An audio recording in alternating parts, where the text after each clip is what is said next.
Okay, gang, as I'm finishing up the little projects that are on this Chevelle, I'm going to show you what I've done and tell you what I've done. As you know, I did replace the brake booster, master cylinder, calipers, drums, wheel cylinders, all that stuff.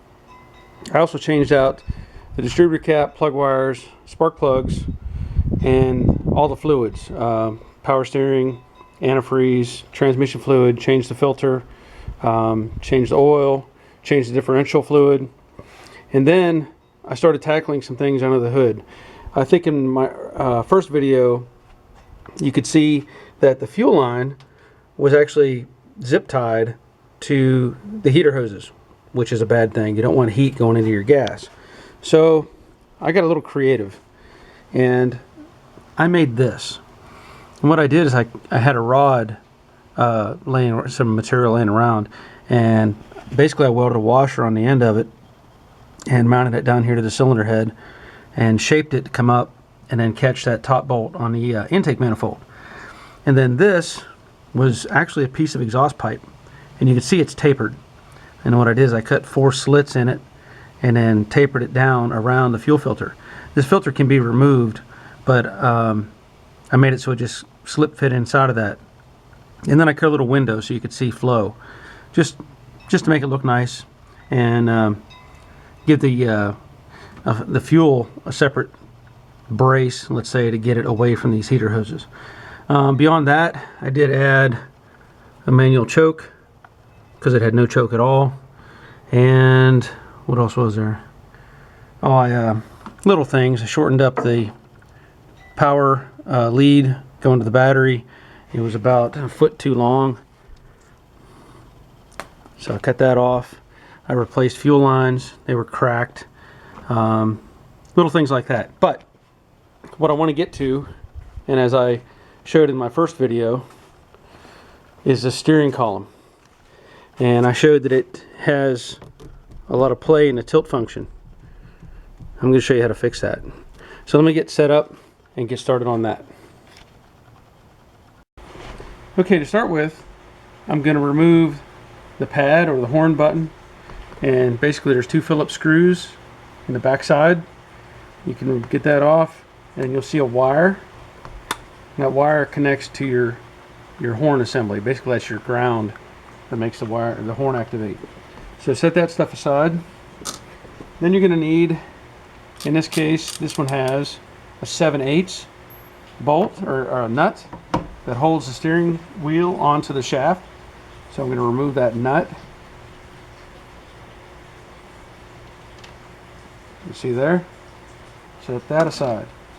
Now you're going to need a puller more than likely to get the steering wheel off. So let me get my puller set up and I'll get the steering wheel off of the column. Okay, so I have the puller in place. It should be just, this one has two bolts because there's only 2 bolts in the steering wheel. And I'm going to put some torque on this.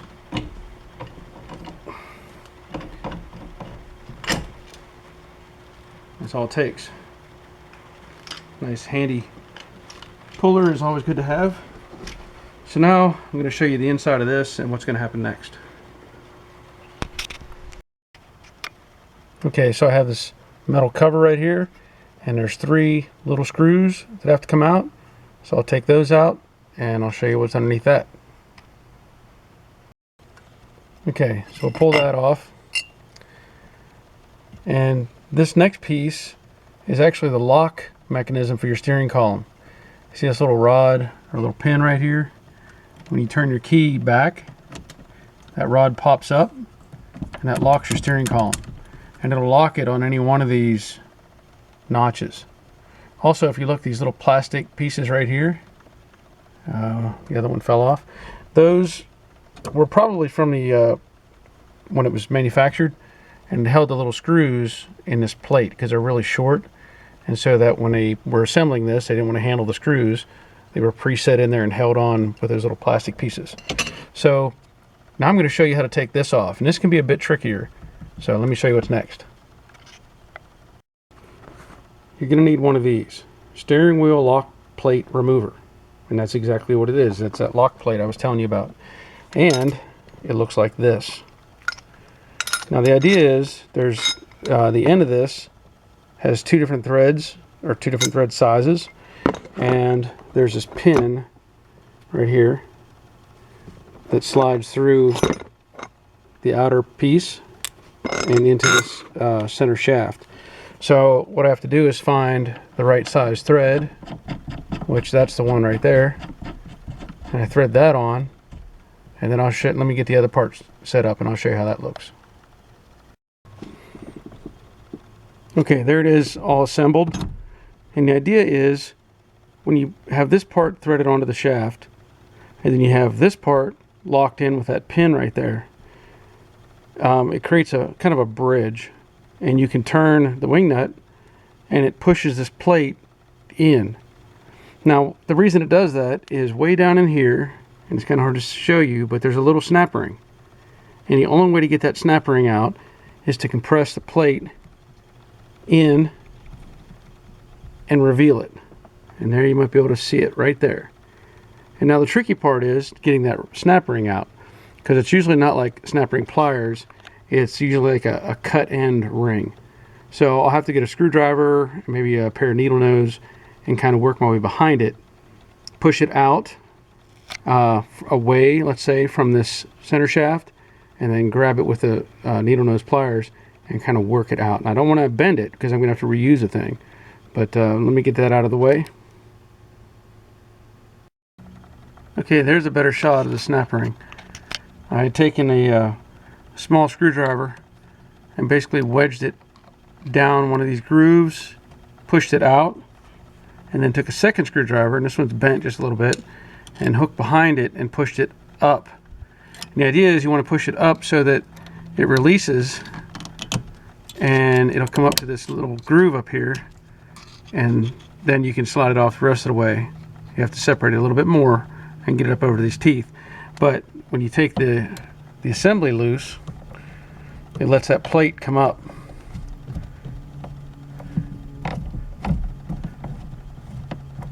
You can see the plate separating, and behind that is a spring. So let me get that out of the way and I'll show you what's next.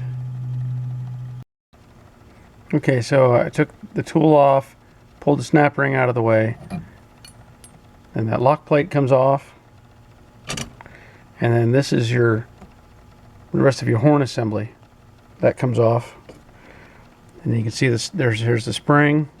That's what keeps tension on everything. So set that aside, and now I've got to get the turn signal mechanism loose, because I need to get further back in here to these other screws. So I'll take the screw out right here that holds the arm, and then I'll take out these 3 screws, and there's the third one. 1, 2, 3. And this thing has wiring attached to it. Oh, you also have to take the little flasher switch off. There's a screw in the end of that as well. But you can't pull this all the way out. This will be able to slide up a little bit, but there is wiring attached to this, so just be careful with it. Okay, now this turn signal mechanism should come up, and you should have just enough wiring for it to stay in your way. But I'll try to show you the bolts that are the problem, and they're way down in there. I don't know if I can get my light to you can there, you can just catch the edge of that bolt. When the light hits it right there, it's like a little horizon coming across it. That bolt is what needs to be tightened. And to do that, there's one there, and there's one, and I can't get the camera to do what I need to do, but there's one basically through that hole right there.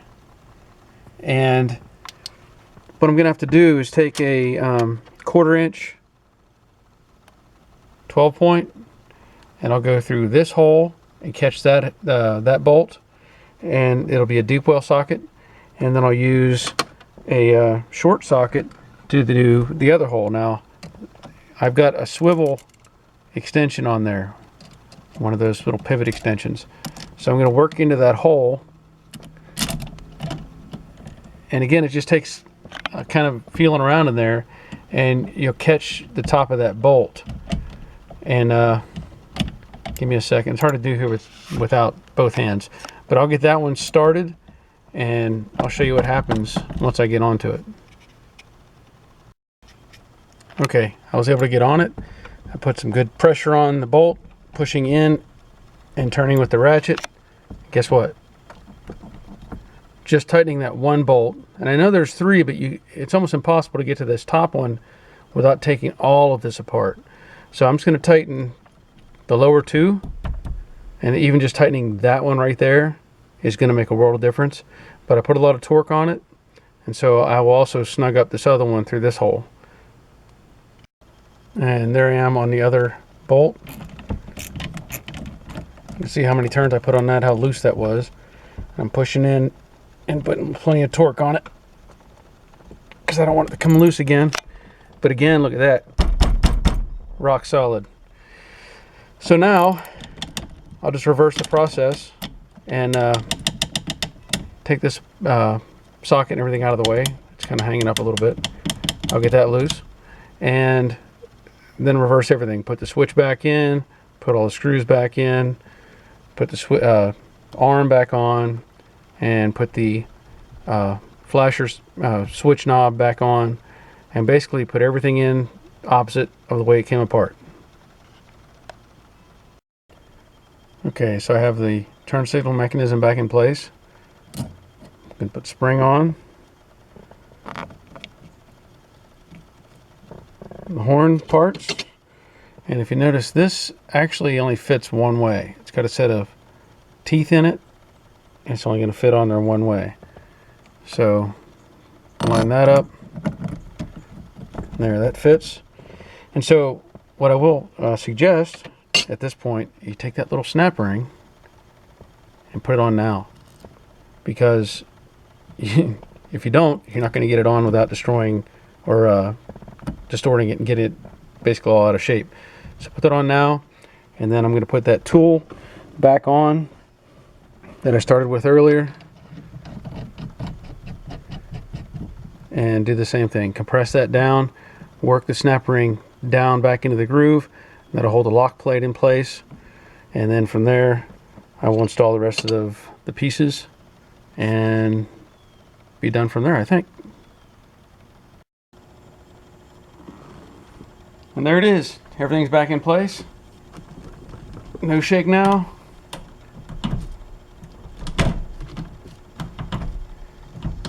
Now this is just a short fix. You know, like I said, there's two bolts towards the bottom and there's one towards the top, but unless you're going to tear this whole column apart and out of the car, I don't see how you're going to get to it. But that's my fix, is getting those bottom two nice and tight, and that takes care of it. So that's it for now, and hey, thanks for watching.